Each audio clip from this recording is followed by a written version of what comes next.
Сәлем детелер, байланыста қуаныш ағайларың. Біз ютубта осындай формат бастап жатырмыз. Жай ғана отырып осылайнан оқушыларға пайдалы, оқушыларға қажетті заттардың барлығын осылай талқылап отырамыз. ұбт-ға байланысты, химияға байланысты болсын, дайындыққа белгілі бір көмегін тигізетін заттар болсын. В общем, кез келген нәрсе жайлы, жеке даму деген сияқты, кез келген нәрсе жайлы осылайнан отырып сендерге айтып берейін деп шештім. Бұл форматтың сендерге жақсы жері қандай? Яғни сабақ оқып отырған кезде, немесе мектепке бара жатқан кезде, мектептен келе жатқан кезде, просто жүріп келе жатқан кезде, жай ғана как подкаст ретінде наушникпен просто тыңдап жүретін боласыңдар. Окей? Примерно енді сол форматпен өзім ыңғайластырдым. Окей, енді давайте бүйтейік. Бүгінгі біздің видеоның тақырыбы негізінен ол химияға деген желание жоқ, химияға желаниемді қалай ашамын. Бұл енді көбінесе именно 9-шы, 10-шы сыныптарға арналған видео. Именно химияны енді бастап, химияға желаниесі ашылмай жатқан, химияны үйрене алмай жатқан, химиядан неден бастарын білмей жатқан оқушыларға арналады осы видео. А так 11-ші класстар тоже смело көре берсеңдер болады, ештен кеш жақсы дейді ғой. Енді қараңдар, сендерге мен ең бірінші өзімнің бір қысқа нұсқа тарихымды айтып берейін, сосын содан примерно түсінген оқушылар түсінді, сосын тағы да қысқадан нұсқа қалай химияға деген желаниені ашады, сол нәрсені тоже айтып өтетін боламын. Окей? Жалпы мен бізде химия сендердікіне 7-ші сыныпта емес, 8-ші сыныпта басталған. Но қазіргі сендердің 7-ші сыныптарындағы химияның ішіндегі бар ақпараттар, ол прям өте оңай тақырыптар. Сендерде 8-ші класс қалай басталды, бізде де 8-ші класс дәл солай басталған. Яғни сендердің 7-ші сыныптарындағы ақпарат, ол как қосымша енгізілген деген сияқты ғой. Типа біздің 8-ші сыныптағы ақпарат сендердің 7-ші сыныптарыңда емес. Түсінікті ғой, яғни сендер 8-де уже реальный химияны оқып бастайсыңдар, оксидтер, негіздер, тұздар, қышқылдардың қалай құрылуы деген сияқты. Вот примерно сол нәрсені біз не істедік? 8-ші сыныпта оқып бастадық. Мен жайлы бір өте қызық факттардың бірі ол то, что мен 8-ші сыныпта вообще дым химия оқыған жоқпын. Мен өзімнің бір досым болды. Сол досым екеуміз, жалпы мен негізі физика, математикадан өте мықты есеп шығаратын едім. Логика жағы мықты, енді бұрыннан келе жатқан пән деген сияқты ғой. Сөйтіп қасымда бір досым бар. Ол бұзық. Ол сабақ вообще оқымайды. Екіге оқиды, двоечник, ше. Ол менің ең лучший другым, короче. Екеуміз не істейміз? Екеуміз сабақ бойы күліп, тырқылдап, ойнап, короче, апайға сөз бермей, туда-сюда, короче, 8-ші класста мен реально бұзық болып кеттім, бар ғой, жаман бұзық болып кеттім. Но физика, математика деген пәндерді типа смело шашам, логика бар, барлығы бар. Химия деген пән басталады сол кезде бізде. Химия деген пән басталады, чотты маған химия сәл ұнамады. Точнее, вообще кіріп ойланған да жоқпын ол пәнге, ше. Өзімен өзі басталды, там вообще честно забить ете салдым ол пәнге, ше. Забить ете салдым. Бір рет бізде бақылау болады. Сол жақта реакция мен формула деген терминдер жүр ішінде. Мен даже реакция деген не, формула деген не екенін айырмашылығын білмеймін. Түсіндіңдер ма? Типа, сол екеуінің айырмашылығын тупо білмеймін. Мен кәдімгідей бақылау кезінде, енді как сендердің сочтарың ғой, типа түсініп тұрсыңдар ғой маңыздылығын, апайға барып сұраймын, апай, формула деген не, реакция деген не, қандай айырмашылығы бар, мен вообще тым түсініп тұрған жоқпын деген сияқты. В принципе, сол 8-ші класста мен, бүйтіп өтірік, құрсын әйтеуір бас істейтін бала ғой деп 3-ті өтірік салып береді, сурет салып береді, қоянның суретін салғандай, дәл сол ойынан 3-ті салып береді, короче, түсіндіңдер ғой. Бірақ бізде мықты биолог апай болатын. Сол кезде анатомия болып жатыр. 8-ші класста, қазір сендерде білмеймін қай сыныпта екен ол. 8-ші сыныпта анатомия болды, сол бір жыл бойы болды. Маған өте қатты ұнады. Бірақ апай сол 8-ші сыныптан кейін кетіп қалды. Енді өкінішке орай. Содан кейін бір жақсы жеріме ата-анам всегда менен сұрайды. Қуаныш кім боласың, кім болайын деп жатсың. Кішкентай кезімнен бері әрдайым сұрайтын. Негізі қатты сабағыма қарамайды ата-анам. Ол қарамайтын сабағыма, қалай оқып жатсың, не, туда-сюда, вообще қадағаламайтын, оқытпайтын, тем более. Но всегда сұрайтын. Қуаныш кім боласың, кім болайын деп жатсың, дұрыс мамандық таңда, мамандықты сен не жақсы көресің, қандай пәндерді жақсы көресің, или қандай жұмыс жасаған жақсы көресің, соған байланысты мамандық таңда деп айтатын. Соған байланысты всегда сұрап жүреді, мен соған байланысты всегда ойланып жүремін кім боламын деп. Сол жылы сұрады, 8-ші сыныптың соңында сұрады. кім боласың осындай деген сияқты нәрсені. И мен өзім параллельно ойландым. Так, өзім параллельно ойландым да, бізде в принципе қазір маған тема ұнатқан ол биология пәні. Давайте мен осы биологияны таңдайын дедім. Сосын зерттеп қарадым, оказывается соның қасында химия бар екен. И биологиямен химия бар екен дегенде медик боламын деп шештім. Медицинаға барғым келеді, почему бы нет, нормальный сияқты. Тем более менің атамның ағасының әйелі Асфендияровта медицинада жұмыс істейді. Именно сол жақта мұғалім, параллельно педиатр ретінде.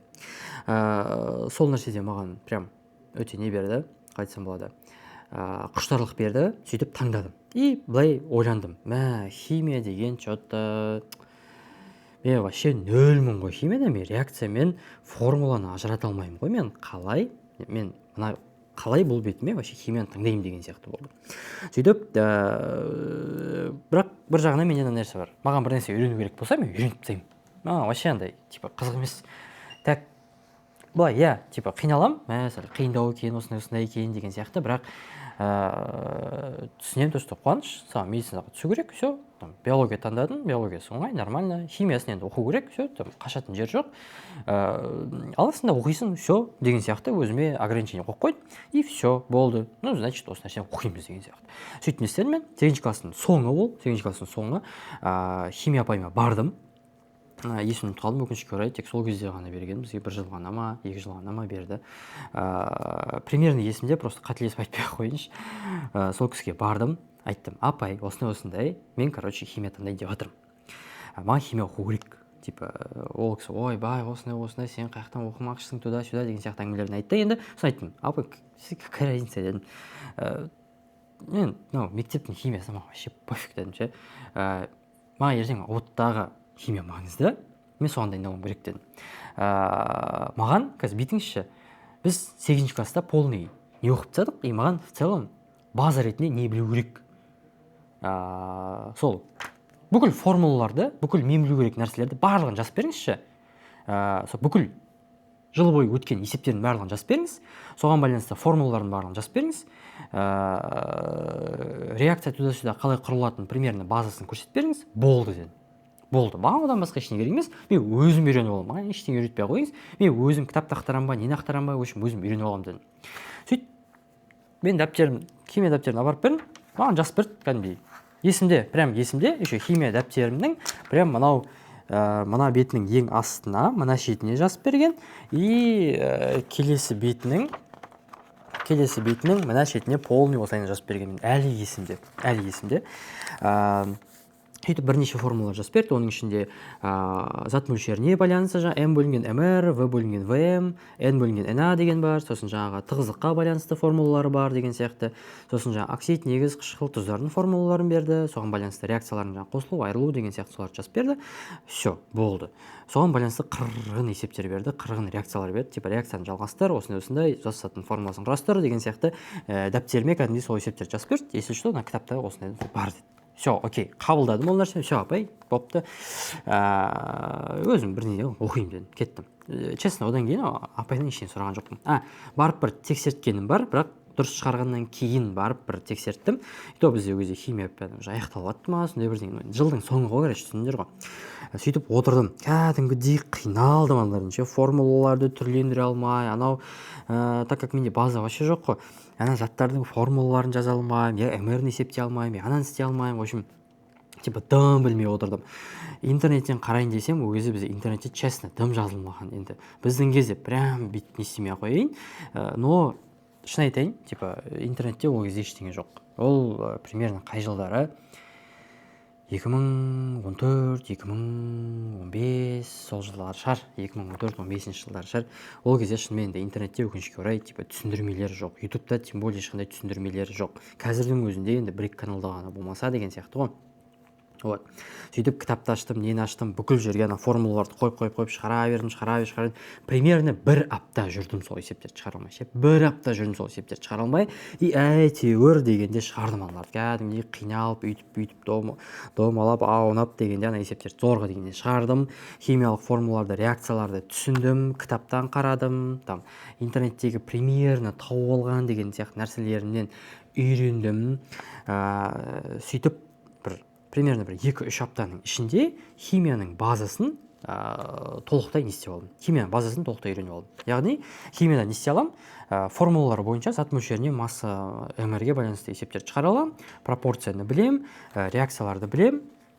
Оған байланысты реакцияларды жаза аламын, есептерді шығара аламын деген сияқты. И все. Типа керек нәрсесі сол мен шығарып тастадым, болды. Менің ішімде прямо кайф чувство, ше. Кайф чувство. Енді мен алып 9-шы сыныпта оқып тастағым келді сол кезде. Түсіндіңдер ғой? Яғни сендерге қазір химияға желанияларыңды ашу үшін не жетіспейді? Химияның осы базасын қалыптастыру жетіспейді, оқушылар. Яғни сендерге химияның базасын қалыптастыру керек қазір. Прям отырып алып химияның базасын қалыптастыру керек. Химияның базасы деген не? Вот, қайталап айтамын, оқушылар. Міне, мынандай бір есеп беріледі сендерге. Осындай бір есеп беріледі. Вот, натрий OH қосылған H2O4 тең натрий көз4 плюс H2O. Мысалы 40 грамм натрий OH берілсе, қанша грамм мынаяқтан тұз түзілген? Мысалы натрий көз4 түзілген деген сияқты. Мынаяқтан МР-ін табасың, мынаяқтан МР-ін табасың, пропорциямен есептейсің деген сияқты. Но бұл үшін сендер не істей алуларың керек? Мынау жеке-жеке заттардың, күрделі заттардың формулаларын білу керек. Формулаларын жаза алуларың керек, реакциясын жаза алуларың керек, зат мөлшері деген тақырыпты меңгерулерің керек, пропорцияны меңгерулерің керек деген сияқты біраз нәрселер бар үйренетін базаны қалыптастыру үшін. Бірақ ол нәрселер қиын емес. Ешқандай да қиын емес, өте оңай. Прям easy. Яғни ең бірінші не нәрсе болу керек? Ең бірінші сендер формула құрастырып үйренулерің керек. Формула құрастыру. Формула деген не? Формула деген физика, математикадағы формула емес, типа а квадрат плюс б квадрат тең с квадрат деген емес, химиялық заттардың формулалары, яғни натрий OH, неге натрий OH, неге натрий 2OH емес деген сияқты. Мысалы H2O, неге H2O, неге H вообще 91, O 101 емес деген сияқты. Түсіндіңдер ғой, Вот. Сосын сендер не істейсіңдер? Күрделі заттарды зерттейсіңдер. Күрделі заттар бізде 4-ке бөлінеді. 4 түрлі күрделі зат бар, солардың формулаларын құрастыра алсаңдар болды. Вот. Ол не ол бізде? Оксидтер, негіздер, қышқылдар және тұздар. Болды, все. Болды. Екінші этап күрделі заттар. Енді бірінші этапқа күрделі заттар, потом олардың формулаларын құрастыру деп алсақ та болады, разница жоқ, короче. Сосын үшінші этап осы күрделі зат арасындағы реакциялар. Түсіндірсіңдер ма? Яғни осы оксид, негіз, қышқыл, тұздар деген барлығы бір-бірімен әрекеттеседі. Түсіндірсіңдер ма? Бәрі бір-бірімен әрекеттеседі, бір заттар түседі. Вот, просто сол нәрсені сендерге біліп алу керек. И төртіншісі зат мөлшері.